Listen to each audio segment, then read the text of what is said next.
रेसिपीजमध्ये आपलं खूप खूप स्वागत आहे। आज आपण तयार करणार मांदेळीचं कालवण। तर इथे मी मांदेळी घेतलेले आहेत। ताजी मांदेळी कशी ओळखायची, तर ह्याचा कल्ला जो आहे तो उघडून बघायचा। हे व्यवस्थित लाल असायला पाहिजे। लाल असली तर समजायचं की मांदेळी जी आहे ती मस्त अशी फ्रेश आहे। चला तर मग आता आपण ह्याला साफ करून घेऊया। साफ कसं करायचं ते सुद्धा मी तुम्हाला दाखवते। हे बघा, हा पंखा आहे तो काढून टाकायचा, त्यानंतर खवलं अशी काढून टाकायची आणि डोक्यासकट पोटाचा भाग काढून टाकायचा आहे। या पद्धतीने थोडं जास्तच काढायचं, कारण तिथे काटे असतात आणि मधला भाग जो असतो काळा तो काढून टाकायचा आणि अशा पद्धतीने हे मांदेळं साफ करून घ्यायचं आहे आणि त्यानंतर ह्याला स्वच्छचं धुवून घ्यायचं आहे। इथे मांदेळी मी सरळ स्वच्छ करून घेतलेली आहेत आणि नळाखाली चांगली धुवून घेतलेली आहेत। मधला काळा भाग पण काढून टाकलेला आहे आणि आता आपण ह्याचं मस्त असं गावठी टोमॅटो घालून त्याचं कालवण करणार आहोत। त्यासाठी वाटण लागणार आहे। तर इथे मी 1 इंच आल्याचे तुकडे, 3 मिरची, भरपूर असा लसूण घेतलेला आहे, कोथिंबीरची देठ आणि कोथिंबीर घेतलेली आहे। याचं मी एक वाटण तयार करून घेतलेलं आहे। थोडंसं 2-3 चमचे पाणी घातलेलं आहे। यानंतर इथे मी गावठी टोमॅटो घेतलेली आहेत। तर आज हे कालवण आपण टोमॅटो घालून करणार आहोत। टोमॅटो घालून म्हणजे टोमॅटोची प्युरी वगैरे बनवणार नाही आहोत, तर टोमॅटो आपल्याला फोडी करून घ्यायचे आहे। तर इथे टोमॅटोच्या मी फक्त 4 फोडी तयार करून घेणार आहे। देठाचा भाग जो आहे तो काढून टाकायचा आणि अशा पद्धतीने 4 फोडी करून घ्यायच्या आहेत। तर याच पद्धतीने मी बाकीची सर्व टोमॅटो आता कट करून घेते आहे। गावठी टोमॅटो थोडेसे आंबट असतात, त्यामुळे ह्याचं कालवण जे आहे ते मस्त तयार होतं आणि हे टोमॅटो देखील मस्त स्वादिष्ट लागतं। त्यामुळे आजचं कालवण जे आहे ते मस्त असं चमचमीत तयार होणार आहे। टोमॅटो आपले चिरून झालेले आहेत, बघा मस्त असे छान दिसत आहेत, त्याचा रंगही खूप छान आहे। आता इथे मी तवीमध्ये हे कालवण करणार आहे, तर यामध्ये मी तेल घालते। तेल व्यवस्थित गरम होऊ द्यायचं। तेल गरम झालं की त्यामध्ये आपण जे वाटण वाटलं होतं ते वाटण घालायचं।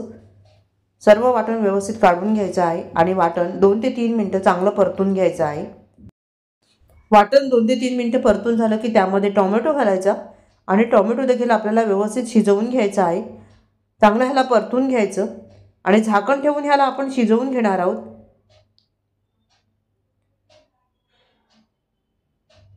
थोडंसं वाटणाचं पाणी मी इथे घातलेलं आहे आणि सर्व वाटण काढून घेतलेलं आहे। झाकण ठेवू आणि टोमॅटो शिजवून घेऊ।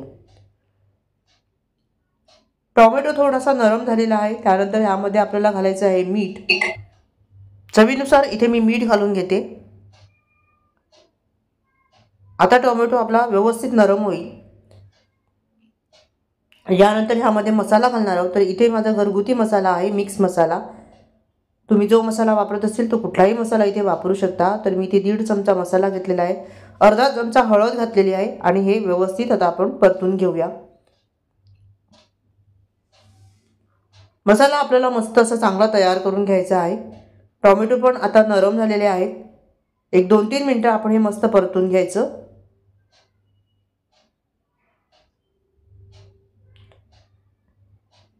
आता ह्यावर झाकण ठेवू आणि थोडंसं ह्याला शिजवून घेऊ। इथे आपण बघा टोमॅटो मस्त शिजवून घेतलेला आहे आणि मसाला जो आहे त्याला तेल सुटलेलं आहे। त्यानंतर ह्यामध्ये मांदेळी घालायची। मांदेळी हलक्या हाताने चांगली मसाल्यामध्ये परतवून घ्यायची। परतवून झाली की त्यामध्ये चिंचेचा कोळ घालायचा आहे। तर इथे मी चिंच घेतलेली आहे, अगदी थोडीशी चिंच घेतलेली आहे। ही काळी चिंच आहे, ही जास्त आंबट नसते, कारण आपण टोमॅटो पण वापरलेला तो देखील आंबट आहे, त्यामुळे चिंच थोडीशी कमी लावायची।